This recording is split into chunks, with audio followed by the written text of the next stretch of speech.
안녕하세요, 주야TV입니다. 오늘은 사왕 샹크스도 이길 수 없는 오로성의 진짜 강함, 그리고 대적 시대를 정리하지 않은 오로성의 계획이라는 영상입니다. 영상 바로 시작합니다. 1094화에 이어 1095화에서 오로성의 강함이 나왔습니다. 물론 오로성이 사왕보다 강하다 약하다를 말할 수 없지만 분명한 건 오로성은 상대를 한 방에 날려버릴 정도의 강자입니다. 그렇다면 여기서 주목할 건 저는 오로성이 신의 힘을 가지고 있다고 주장하고 있다는 겁니다. 여러 번 설명했기 때문에 정말 간략하게 이야기하자면 고대병기의 이름은 신들의 이름을 따 만들어졌다는 점, 그런데 고대병기의 이름은 태양계 행성들의 이름이라는 점, 그리고 오로성의 이름도 고대병기와 같은 태양계 행성의 이름이라는 점으로 보아 태양계 행성의 이름을 가진 오로성은 신 그 자체라는 겁니다. 즉 루피는 태양의 신 니카의 능력을 악마의 열매를 통해 사용하는 거지만 오로성은 신 그 자체이기 때문에 자신의 능력을 그대로 사용하고 있는 자라는 거죠. 마치 포세이돈 시라오시처럼 말이죠. 그렇다면 우리가 생각해 볼 건 앞서 말한 것처럼 루피는 니카의 힘을 빌리지만 오로성은 신 그 자체라는 겁니다. 즉 루피는 니카의 힘을 빌리는 거기 때문에 부작용을 겪지만 오로성은 자신의 힘이기 때문에 부작용이 없다는 겁니다. 분명한 건 태양의 신 니카의 힘을 빌린 루피는 해군대장 키즈로 사원 카이도를 쓰러뜨릴 정도의 힘을 가지게 되었습니다. 다시 말해 니카와 같은 신들의 힘을 가진 오로성들은 마음만 먹으면 사왕을 쓰러뜨릴 수 있다는 거죠. 또한 니카의 힘을 빌린 루피의 유일한 약점은 부작용인데 오로성은 부작용도 없는 만큼 사실상 니카 루피보다 더 강하다 할 수 있겠죠. 그런데 이 부분이 맞다면 독자들이 매우 의문을 갖게 됩니다. 오로성이 강할 수는 있지만 니카보다 강하면 말이 안 되는 게 왜 사왕들이나 해적을 그대로 냅두냐 이겁니다. 저는 그 이유가 자신들의 안위를 위해서라고 생각합니다. 이게 무슨 말인지 위에서는 고대 왕국과 20인의 왕과의 싸움부터 이야기를 해야 하는데 공백의 100년이나 과거 존재한 고도 문명의 어떤 왕국과 20인의 국왕의 싸움의 역사입니다. 그리고 이 싸움에 승리한 20인의 국왕은 그 후 세기 정부를 발족하여 지금의 세계를 만들었죠. 그런데 이 고대 왕국은 달에서 온 걸로 추정됩니다. 베가펑크에 의하면 고대 왕국은 현재 에그에드와 같은 엄청난 문명을 가진 왕국이었다고 하는데 에넬의 표지연재 속 비르카라는 엄청난 문명을 가진 도시가 존재했다는 점, 그런데 마침 이 도시는 자원 부족으로 지구로 왔다고 하는 점으로 보아 고대 왕국은 달의 도시 비르카에서 내려온 자들이 만든 왕국으로 보이죠. 그렇다면 여기서 주목할 건 루나리아족입니다. 와노쿠니 에피소드 속 마르코는 레드라인의 위에 마리조아가 있기 전에 신의 나라가 있었다고 들었다고 했습니다.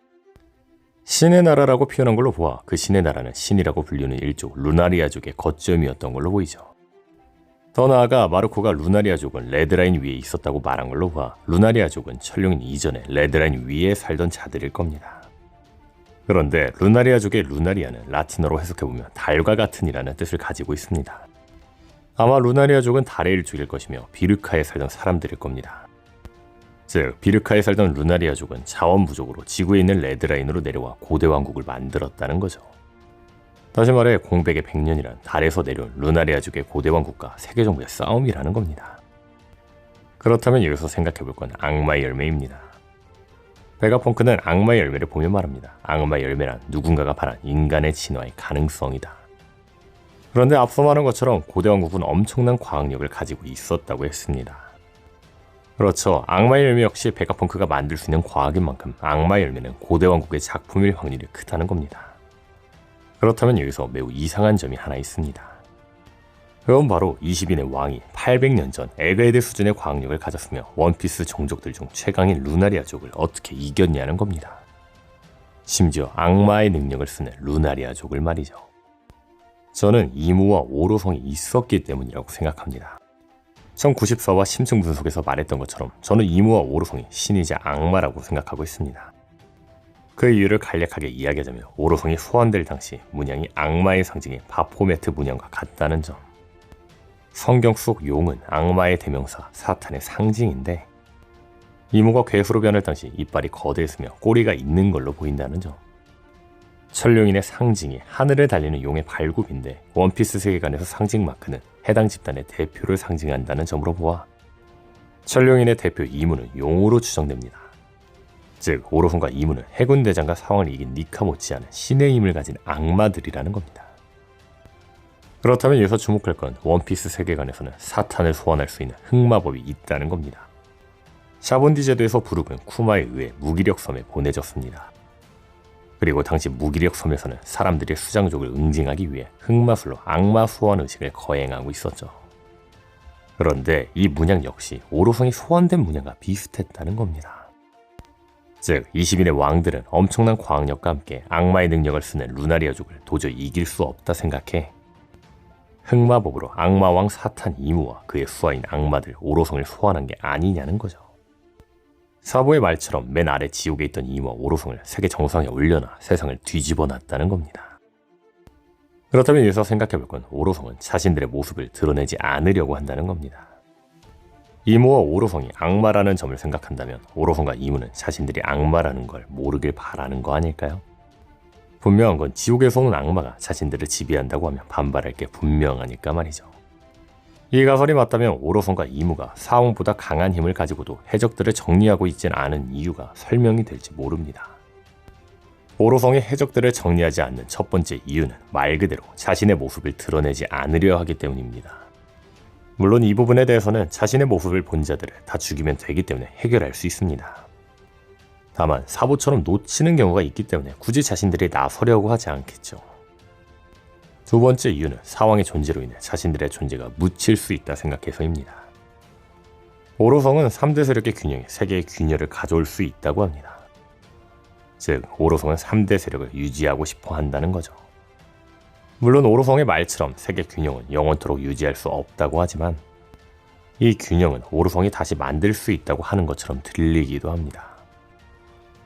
다시 말해 오로성은 하계에서의 균형을 유지하고 싶어 한다는 거죠. 그렇다면 오로성은 왜 균형을 유지하려고 하는 걸까요? 하계의 대표적인 균형 3대 세력은 해군 본부를 기준으로 세력이 엇비슷한 사왕과 칠무회가 만들어내는 바다의 균형을 의미합니다. 그런데 이 균형의 가장 큰 특징은 세력이 엇비슷하기 때문에 어느 하나 움직이지 않고 자신의 세력을 유지하고 있다는 거죠.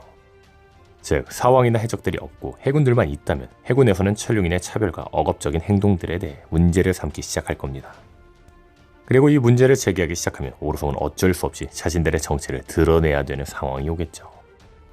다시 말해 이 균형을 통해 사왕이나 해군본부, 칠무에는 오로성의 이무의 정체나 천룡인의 문제보다 각각의 세력 싸움에 계속 신경 쓰고 있기 때문에 오로성의 악마 문제권에 대한 것엔 생각하지 못하고 있다는 거죠. 분명한 건 오로성의 실체를 본다면 해군은 오로성이 악마 같다 생각한다는 겁니다. 다만 오로성이 악마처럼 생긴 것보다 현재 해군에게 중요한 건 시민들을 약탈하는 해적이라는 거죠. 이 영상의 가설대로 오로성이 사왕도 이길 수 있는 강자라면 또 하나의 떡밥이 해결됩니다. 그건 바로 오로성 대 초신성입니다. 이에 대해서는 이미 영상으로 만든 적이 있는데 못 보신 분들을 위해 다시 한번 강조할 예정이니 보신 분들은 영상을 끄셔도 괜찮습니다. 앞서 말한 것처럼 오로성은 태양계 행성의 이름입니다. 그런데 오로성의 이름을 풀어보면 5개의 오래된 별입니다.